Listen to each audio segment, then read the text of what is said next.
नमस्कार दोस्तों, कैसे हैं आप। आपका हमारे YouTube चैनल स्टडी लर्नर पर हार्दिक स्वागत है। दोस्तों, कैसी चल रही है आपकी पढ़ाई। अब तो बोर्ड परीक्षाएं भी है, उनकी तारीख घोषित हो चुकी है। 6 मई से आपके एग्ज़ाम होने वाले हैं और आपकी तैयारी बहुत अच्छी चल रही होगी और मॉडल पेपर भी जारी हो चुके हैं। तो आप अपनी तैयारियों को और अब मजबूत बना सकते हैं हमारे साथ जुड़कर। दोस्तों, आज के वीडियो में मैं शामिल करने वाला हूँ पाठ 6 रासायनिक समीकरण एवं अभिक्रिया वाला चैप्टर है। ये चैप्टर 7 अंक का पेपर में आएगा, जिसमें से एक ऑब्जेक्टिव क्वेश्चन आएगा और 3 क्वेश्चन है वो 2 2 2 यानी 2 अंक के 3 प्रश्न आएंगे। तो आप उन्हें समझकर याद कर अच्छे से अपनी तैयारी को जारी रख सकते हैं। और दोस्तों, आप हमारे चैनल पर पहली बार आए हैं तो आप हमारे चैनल को लाइक, शेयर और सब्सक्राइब करना ना भूलें, ताकि आपको इम्पोर्टेंट वीडियोस नोट्स आपको प्राप्त होते रहें। दोस्तों, अब शुरुआत करते हैं। देखिए, रासायनिक समीकरण क्या होती है, बिल्कुल सरल शब्दों में आपको यहाँ देखने को मिलेगी। तो रासायनिक समीकरण देख सकते हैं आप कि किसी रासायनिक अभिक्रिया को पदार्थों के अणुसूत्रों एवं प्रतीकों से प्रदर्शित करना रासायनिक समीकरण कहलाती है। कोई भी रासायनिक अभिक्रिया नहीं, रासायनिक पदार्थों में होने वाली अभिक्रिया को हम रासायनिक अभिक्रिया कहेंगे और रासायनिक अभिक्रिया को पदार्थों एवं अणुसूत्रों एवं प्रतीकों के रूप में प्रदर्शित करना रासायनिक समीकरण कहलाता है। तो देखिए, यहाँ पे एक एग्जाम्पल है C+O2, यानी कार्बन और ऑक्सीजन मिलकर कार्बन डाइऑक्साइड बनाते हैं। तो यहाँ पे C+O2 एक अभिकारक है और CO2 उत्पाद के रूप में है। और तीर के निशान के ऊपर हमने यहाँ पे इसकी परिस्थितियां लिखी हैं, ताप, दाब, उत्प्रेरक। तो देखिए दोस्तों, आगे चलते हैं। रासायनिक समीकरण लिखने के चरण कौन कौन से हैं। तो देखिए, रासायनिक समीकरण में सबसे पहले क्रिया कारक को लिखकर तीर का निशान लगाया जाता है, इसके बाद उत्पाद को लिखा जाता है। तो सबसे पहले यहाँ पे क्रिया कारक या अभिकारक को हमने लिखा है और उत्पाद लिखा है। इन दोनों के बीच में हमने तीर का निशान लगाया है। पहला चरण ये है। दूसरा चरण है, एक से अधिक क्रिया कारक और उत्पाद होने पर उनके बीच धन का चिन्ह लगाते हैं। क्रिया कारक की संख्या 1 से ज्यादा होने पर उनके बीच में धन का चिन्ह यानी जोड़ का चिन्ह लगाते हैं और उत्पाद भी 1 से ज्यादा होने पर उनके बीच में धन का चिन्ह लगाते हैं और तीर का निशान लगा देते हैं।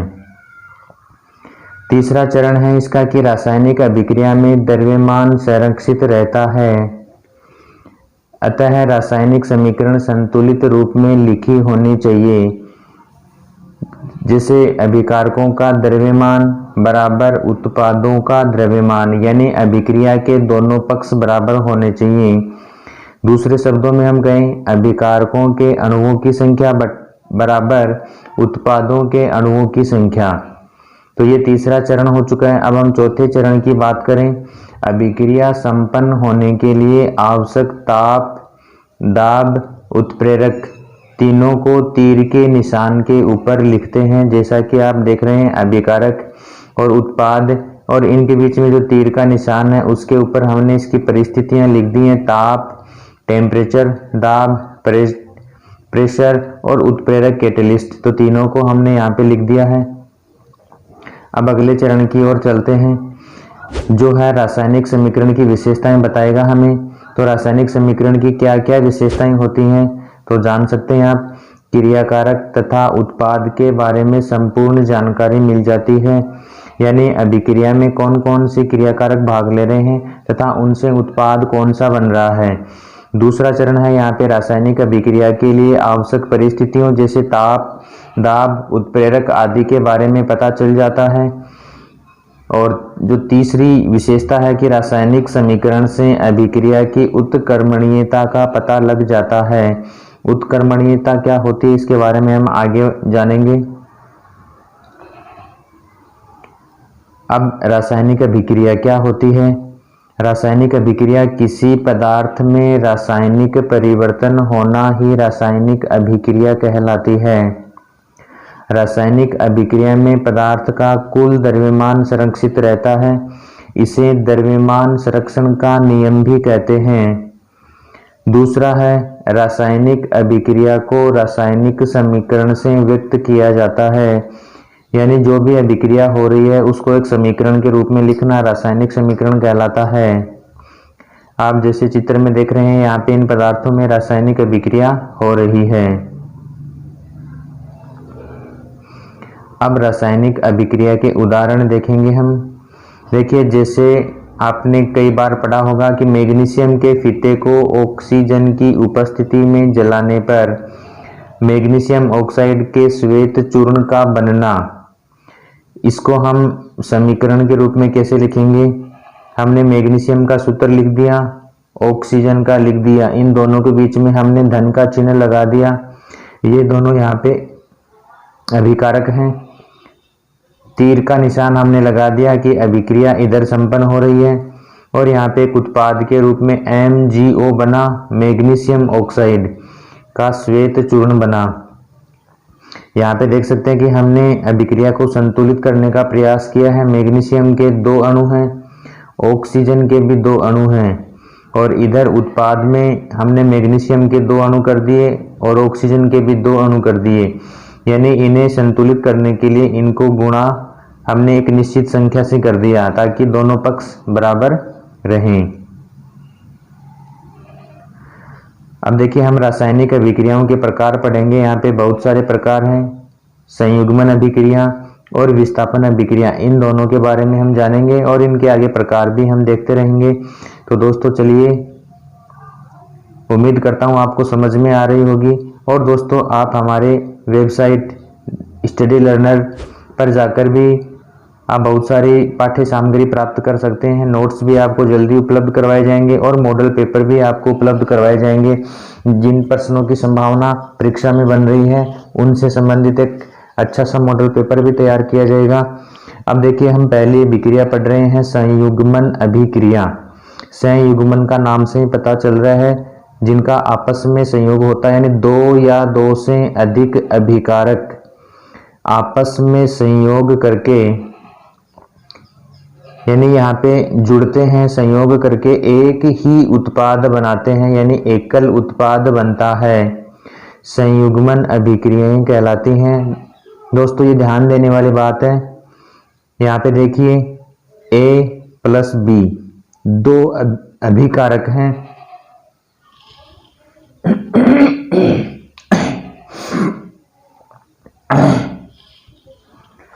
दोस्तों, यहाँ पे 2 अभिकारक हैं, A + B, और इनसे मिलकर एक एकल उत्पाद का निर्माण हुआ है, AB का।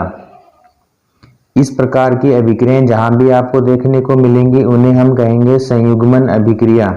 इसका उदाहरण हम आगे देखेंगे। कोयले का दहन भी एक संयुग्मन अभिक्रिया का ही उदाहरण है। कोयला यानी कार्बन का दहन जब ऑक्सीजन की उपस्थिति में करते हैं तो कार्बन डाइऑक्साइड का निर्माण होता है। देखिए, कार्बन का सूत्र C होता है, ऑक्सीजन O से क्रिया करवाने पर CO2 नाम का उत्पाद बनता है। तो ये 2 अभिकारक मिलकर एकल उत्पाद का निर्माण कर रहे हैं, इसलिए यह अभिक्रिया संयोजन या संयुग्मन या योगशील अभिक्रिया होती है। अगली अभिक्रिया हम पढ़ेंगे विस्थापन अभिक्रिया के बारे में। जिन रासायनिक अभिक्रियाओं में एक अभिकारक में उपस्थित परमाणु का समूह दूसरे अभिकारक के परमाणु या परमाणु समूह द्वारा विस्थापित हो जाता है, विस्थापन अभिक्रियाएं कहलाती हैं। तो देखिए दोस्तों, यहाँ पे एक समूह है, ये दूसरा है, तो यहाँ पे AB + C है। अब आगे देखेंगे हम, ये C के द्वारा AB में B को विस्थापित कर दिया जाता है और AB की जगह में B की जगह में C आ जाता है और B है यहाँ से विस्थापित हो जाता है। यानी यहाँ पे क्या हुआ है कि अधिक सक्रिय परमाणु के द्वारा कम सक्रिय परमाणु को उसके यौगिक से विस्थापित किया गया है। इस प्रकार की अभिक्रियाएं आपको देखने को मिले तो उन्हें हम विस्थापन अभिक्रियाएं कहेंगे। विस्थापन अभिक्रिया 2 प्रकार की है। पहला है एकल विस्थापन, एकल विस्थापन में क्या होगा, यहाँ पे दोनों ओर एक ही परमाणु होगा जो यौगिक में से दूसरे परमाणु को विस्थापित कर देगा। तो दिए गए उदाहरण में देखते हैं CuSO4 copper sulphate plus zinc की हमने एक अभिक्रिया करवाई। तो यहाँ पे जो जिंक है ये कॉपर सल्फेट को इसके विलयन में से विस्थापित कर देता है, इसके यौगिक में से विस्थापित कर देता है और जिंक सल्फेट का निर्माण होता है और कॉपर है वो अलग हो जाता है। तो यहाँ पे आप चित्र में भी देख सकते हैं कॉपर का नीला रंग है, कॉपर सल्फेट का नीला रंग है। जैसे इसमें जिंक धातु डाली जाती है तो थोड़ी देर बाद में हम देखते हैं कि नीला रंग है वो गायब हो जाता है और जो तांबा है वो छोटे छोटे कणों के रूप में हमें नजर आता है, लाल भूरी संरचना के रूप में नजर आता है। अब हम आगे वाली द्वितीय विस्थापन अभिक्रिया के बारे में जानकारी प्राप्त करेंगे। इस प्रकार की अभिक्रिया में क्या होता है कि दोनों अभिकारकों के परमाणु या परमाणु समूह आपस में विस्थापित होकर नए यौगिकों का निर्माण करते हैं, अर्थात दोनों अभिकारकों के परमाणु या परमाणु समूह आपस में आयनों का आदान प्रदान करते हैं, जिसके कारण द्वितीय विस्थापन अभिक्रिया होती है। यहाँ पे मेथेन के दहन की समीकरण आपको दिखाई गई है। मेथेन का सूत्र CH4 होता है और ऑक्सीजन से क्रिया करता है। तो देखिए यहाँ पे CO2 और 2H2O यानी कार्बन डाइऑक्साइड और जल का निर्माण होता है। आप इसे एक सरल संरचना भी द्वारा भी समझ सकते हैं, चित्रों के द्वारा भी समझ सकते हैं। तो देखिए ये मेथेन है, ये ऑक्सीजन है, कार्बन डाइऑक्साइड और जल का निर्माण होता है। तो दोस्तों कैसा लग रहा है आपको वीडियो, आप हमें कमेंट करके ज़रूर बता सकते हैं। और आप आगे देखिए अपघटनीय अभिक्रियाएं कई प्रकार की होती हैं। विद्युत अपघटन, ऊष्मीय अपघटन और प्रकाशीय अपघटन, उत्क्रमणीय अभिक्रियाएं और अनुत्क्रमणीय अभिक्रियाएं, हम इन सभी के बारे में पढ़ेंगे। दोस्तों यहाँ पे देख रहे हैं आप उत्क्रमणीय अभिक्रियाएं में जो तीर का निशान लगाया है उसके दोनों ओर सिरे हैं, तो यह दोनों तरफ चलने वाली अभिक्रिया है। और अनुत्क्रमणीय में एक तरफ सिरा है, तो यानी एक तरफ चलने वाली अभिक्रिया है।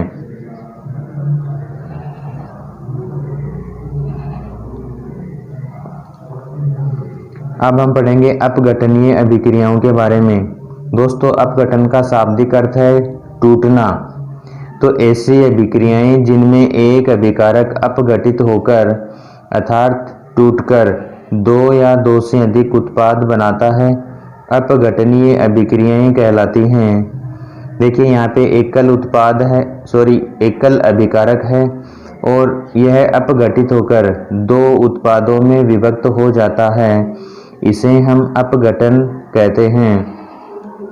अपघटनीय अभिक्रियाएं तीन प्रकार की होती हैं, विद्युत अपघटन, ऊष्मीय अपघटन और प्रकाशीय अपघटन। तो दोस्तों इनके बारे में हम अब आगे जानने का प्रयास करेंगे। सर्वप्रथम देखते हैं विद्युत अपघटन को। तो इस अपघटन में किसी यौगिक की गलित या द्रव अवस्था में विद्युत धारा प्रवाहित की जाती है तो वह अपघटित हो जाता है। जैसे जल का विद्युत अपघटन करने पर हाइड्रोजन और ऑक्सीजन गैस का बनना। तो यहाँ पे देख रहे हैं आप, जल में जब विद्युत धारा प्रवाहित की जाती है तो यह दो उत्पादों में विभक्त हो जाता है, यानी हाइड्रोजन और ऑक्सीजन में। तो हम कह सकते हैं कि यहाँ पे विद्युत के द्वारा जल का अपघटन हो रहा है। आप चित्र में भी समझ सकते हैं, ये पानी का एक बर्तन है जिसमें हमने विद्युत धारा प्रवाहित की, तो यहाँ पे हाइड्रोजन और ऑक्सीजन गैस अलग अलग सिरों पर बन रही है, प्राप्त हो रही है। अब आगे हम ऊष्मीय अपघटन के बारे में देखते हैं। इस प्रकार के अपघटन में यौगिक को ऊष्मा देने पर वह छोटे छोटे अणुओं में टूट जाता है। जैसे कैल्शियम कार्बोनेट को जब 473 केल्विन तक गर्म करने पर यह अपघटित होकर कैल्शियम ऑक्साइड व कार्बन डाइऑक्साइड बनाता है। तो यहाँ पे इसकी हम समीकरण देखेंगे। ये कैल्शियम कार्बोनेट है CaCO3, जब इसको गर्म किया जाता है यानी ऊष्मा दी जाती है तो यह कैल्शियम ऑक्साइड में बदल जाता है और साथ में सह उत्पाद के रूप में कार्बन डाइऑक्साइड गैस मुक्त हो जाती है। तो इस प्रकार की अभिक्रियाएं ऊष्मीय अपघटन अभिक्रियाएं कहलाती हैं। तीसरा प्रकार है इसका प्रकाशीय अपघटन, और इसमें आप देख सकते हैं कि इस प्रकार की जो अपघटन अभिक्रियाएं होती हैं उनमें यौगिक प्रकाश से ऊर्जा प्राप्त करके छोटे छोटे अणुओं में टूट जाता है। जैसे हाइड्रोजन ब्रोमाइड का सूर्य के प्रकाश में हाइड्रोजन तथा ब्रोमीन में अपघटन होना। HBr है यानी हाइड्रोजन ब्रोमाइड है, सूर्य के प्रकाश में ये हाइड्रोजन और ब्रोमीन दो अलग अलग उत्पादों में अपघटित हो जाता है। तो इस प्रकार की अभिक्रियाएं प्रकाश की उपस्थिति में छोटे छोटे अणुओं में विभक्त हो जाती हैं, प्रकाशीय अपघटन कहलाता है। दोस्तों यहाँ पर अभिक्रियाओं से संबंधित भी एक प्रश्न जरूर आएगा, आप हमारे मॉडल पेपर जो ऐड किए गए हैं उनमें देख सकते हैं, वहाँ पर ऐसे प्रश्न दे रखे हैं, इनका कॉम्बिनेशन दे रखा है, 3 अथवा में प्रश्न आएंगे यहाँ पे, जो आपको अच्छा लगे वो आप कर सकते हैं। अब हम पढ़ेंगे अभिक्रिया की स्पीड के आधार पर, गति के आधार पर अभिक्रिया के प्रकार। 2 प्रकार की अभिक्रियाएं होती हैं, एक होती है तीव्र अभिक्रिया, एक होती है मंद अभिक्रिया, फास्ट रिएक्शन और स्लो रिएक्शन। तो पहले पढ़ते हैं हम तीव्र अभिक्रिया के बारे में। ये अभिक्रियाएं अभिकारकों को मिलाने पर अत्यंत तेजी से संपन्न होती हैं, जैसे प्रबल अम्ल की प्रबल क्षार से क्रिया करवाते हैं। यहाँ पे हमने NaOH के रूप में प्रबल क्षार लिया है और HCl के रूप में प्रबल अम्ल लिया है। जब इन दोनों को आपस में मिलाया जाता है तो NaCl यानी सोडियम क्लोराइड का निर्माण होता है और साथ में जल का निर्माण होता है। दोस्तों यह अभिक्रिया बहुत ही तीव्र गति से होती है, यानी 10 की घात -10 सेकंड में यानी मिलियन सेकंड में ये क्रिया है वो संपन्न हो जाती है। दोस्तों ये अभिक्रिया करने पर सावधानी बरतनी चाहिए, अम्ल में क्षार को धीरे धीरे मिलाना चाहिए ताकि अभिक्रिया अस्फलित न हो और आपको कोई नुकसान न हो। दूसरे प्रकार की अभिक्रिया है मंद अभिक्रिया। ऐसी अभिक्रियाएं जिनको पूरा होने में घंटे, दिन, महीने या कई साल लग जाते हैं, जैसे लोहे पर जंग लगना एक धीमी अभिक्रिया का उदाहरण है। ये इम्पोर्टेंट है एग्जाम की दृष्टि से भी। देखिए यहाँ पे 4Fe यानी लोहा, 3O2 यानी ऑक्सीजन और 6O2 यानी जल, 6H2O यानी जल, ये सभी मिलकर जंग का निर्माण करते हैं 2Fe2O3 × 3H2O। ये जंग का सूत्र होता है, इसे आयरन ऑक्साइड भी कहते हैं और यह एक रासायनिक अभिक्रिया है जो धीमे धीमे होती है। अब हम पढ़ेंगे अनुत्क्रमणीय अभिक्रियाओं के बारे में। दोस्तों जैसा कि आप देख रहे हैं तीर का चिन्ह है, आपको बता रहा है कि ये एक ही दिशा में चलती हैं। तो देखिए वह अभिक्रिया जिनमें अभिकारक क्रिया करके उत्पाद बनाते हैं तथा अभिक्रिया केवल एक ही दिशा में संपन्न होती है, अनुत्क्रमणीय अभिक्रियाएं कहलाती हैं। जैसे मेथेन का दहन। तो दोस्तों इनमें जैसे अभिकारक से उत्पाद बन जाता है लेकिन उत्पाद से कभी अभिकारक नहीं बनता है, ऐसी अभिक्रियाएं अनुत्क्रमणीय अभिक्रियाएं कहलाती हैं। यहाँ पे उदाहरण देख सकते हैं आप, CH4 2O2 CO2 + 2H2O। अब हम अगले उदाहरण की ओर चलते हैं जिसमें उत्क्रमणीय अभिक्रियाओं को बताया गया है। तो दोस्तों देख सकते हैं आप तीर का निशान बता रहा है कि दोनों ओर चलने वाली हैं। जिन अभिक्रियाओं में अभिकारक क्रिया करके उत्पाद बनाते हैं उसी समय उन्हीं परिस्थितियों में उत्पाद भी क्रिया करके अभिकारकों का निर्माण करते हों, उत्क्रमणीय अभिक्रियाएं कहलाती हैं। इसे दोनों ओर तीर के चिन्ह द्वारा दर्शाते हैं, A + B C + D। उत्क्रमणीय अभिक्रिया दोनों दिशाओं में होती है, अर्थात यह 2 अभिक्रियाओं में विभाजित होती है जो साथ साथ चलती हैं, यानी यहाँ पे 2 अभिक्रियाएं एक साथ चलती हैं। देख सकते हैं आप A + B और C + D, यानी अभिकारक से उत्पाद का निर्माण और उत्पाद से पुनः अभिकारक बनना शुरू हो जाता है। ऐसी अभिक्रियाएं अनुत्क्रमणीय अभिक्रियाएं कहलाती हैं। अब देखिए इसमें भी 2 प्रकार हैं, अग्र अभिक्रिया और प्रतीप अभिक्रिया। तो सबसे पहले कि जो आगे की ओर संपन्न होती है, इसमें अभिकारकों से उत्पाद का निर्माण होता है। जैसे आप देख सकते हैं A+B कोई अभिकारक हैं, इनसे उत्पाद C+D का निर्माण हो रहा है। अब एक उदाहरण लेते हैं नाइट्रोजन प्लस हाइड्रोजन का, और इससे अमोनिया बनती है NH3।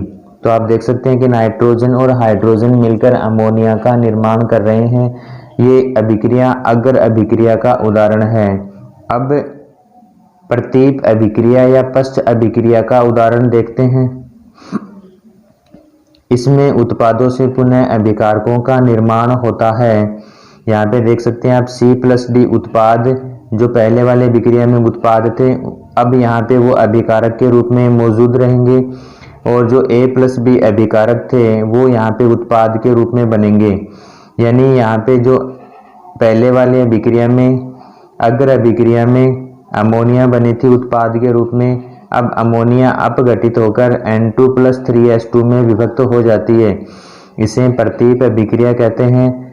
अतः उत्क्रमणीय अभिक्रिया में कभी भी अभिकारकों की सांद्रता 0% तथा उत्पादों की सांद्रता 100% नहीं होती है। ये अभिक्रिया लगातार चलती रहती है। देखिए N2+3H2, और इसे दो सिर वाले तीर, दोनों तरफ तीर के सिर हैं, उससे हम दर्शा सकते हैं अमोनिया का निर्माण हो रहा है। तो इस प्रकार की अभिक्रियाएं उत्क्रमणीय अभिक्रियाएं कहलाती हैं। दोस्तों, आज का वीडियो आपको कैसा लगा? उम्मीद करता हूँ बहुत पसंद आया होगा, और पसंद आया है तो आप अभी हमारे इस वीडियो को लाइक करें, शेयर करें अपने दोस्तों के साथ में, और बेल आइकन आप ज़रूर दबाएं ताकि आपको अगला वीडियो का नोटिफिकेशन मिल जाए। दोस्तों, इस बार वीडियो अपलोड करने में थोड़ा सा समय लग गया, तो अगली बार वीडियो है वो समय पर आएंगे। तो दोस्तों, अगला वीडियो आए, तब तक के लिए बाय बाय, थैंक यू।